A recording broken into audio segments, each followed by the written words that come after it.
Marc Claire here for Bounding into Comics.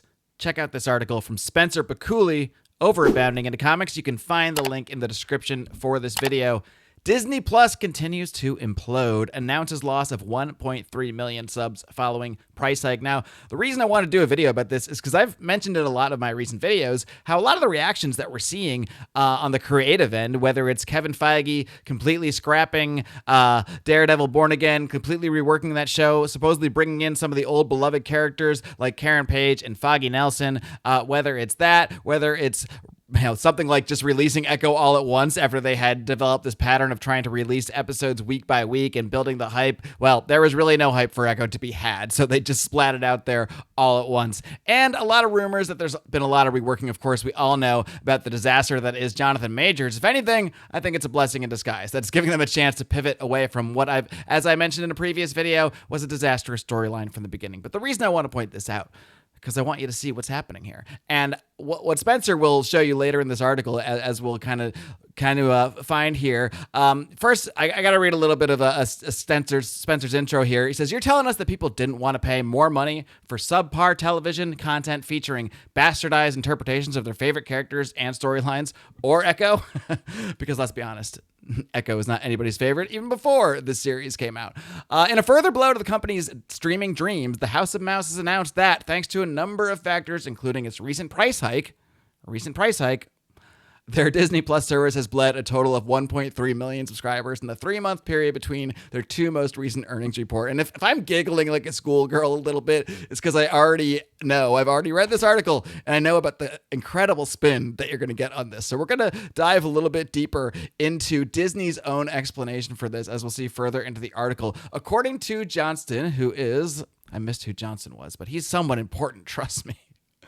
He is the chief financial officer of Disney Plus, Hugh Johnston. According to him, this drop in Disney Plus subscribers was driven by the expected temporary uptick in churn, given the recent domestic price increases, there it is again, as well as the end of the global summer promotion, which offered new and returning users a 3-month subscription for just $1.99. Yeah, when you charge the price that you think you need to charge to make a profit, they dropped the service because it wasn't worth it. That's how you look at that.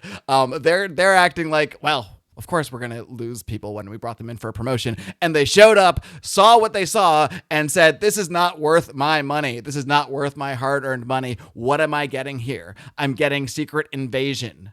I'm getting every superpower blended into one empowered female. That's what I'm getting.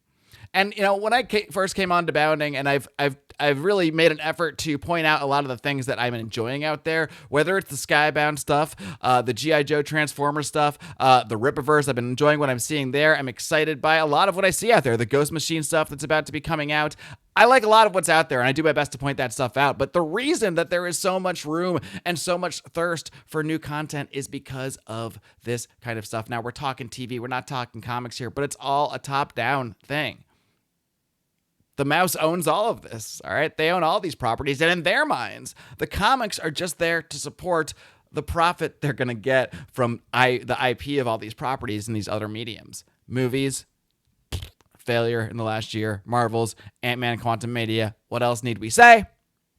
And, of course, right here, all that this loss of subscribers, the expected loss, the expected churn is the industry term that to say, well, we were incorporating this into things, and perhaps they were, but that doesn't address the actual issue. The issue is there is no original compelling content that is pulling people in. The whole point of acquiring the Star Wars IP and the Marvel IP was to give these fans, bring those fans of the product in, excite them about it. At least that should have been the point.